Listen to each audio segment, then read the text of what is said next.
ইসলামের অপর নাম হচ্ছে শান্তি।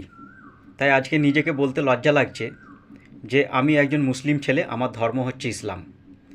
এই ওয়াকাফ বিল প্রত্যাহারের দাবিতে গোটা পশ্চিমবঙ্গ জুড়ে যে এই শান্তির ছেলেরা যেভাবে গরিব মানুষের মালপত্র লুট করা থেকে আরম্ভ করে, হাঁস মুরগি লুট করা থেকে আরম্ভ করে, গরু ছাগল লুট করা থেকে আরম্ভ করে, টাকা পয়সা লুট করা থেকে আরম্ভ করে, মানুষ খুন করা থেকে আরম্ভ করে, সরকারি সম্পত্তি ধ্বংস করা থেকে আরম্ভ করে, প্রাইভেট সম্পত্তি ধ্বংস করা থেকে আরম্ভ করে, শপিং মহল লুট করা থেকে আরম্ভ করে, এমনকি শুক্রবারের জুম্মার নামাজের পর প্রতিবাদ করতে যাওয়ার নাম করে যেভাবে চারিদিকে অত্যাচার করছে, সেই জায়গায় এই সমস্ত কার্যকলাপ দেখে কোনো একটা জায়গায় যেন মনে হচ্ছে আমাদের প্রতিবেশী দেশ বাংলাদেশে যে পদ্ধতিতে অত্যাচার করেছে, আজকে সেম পদ্ধতিতে আমাদের এই পশ্চিমবঙ্গ শিকার। তাই কোনো একটা জায়গায় মনে হচ্ছে অ্যাকচুয়ালি যে এরা যে ওয়াকাফ বিল প্রত্যাহারের দাবিতে যারা রাস্তায় নেমেছে, এরা অ্যাকচুয়ালি কারা?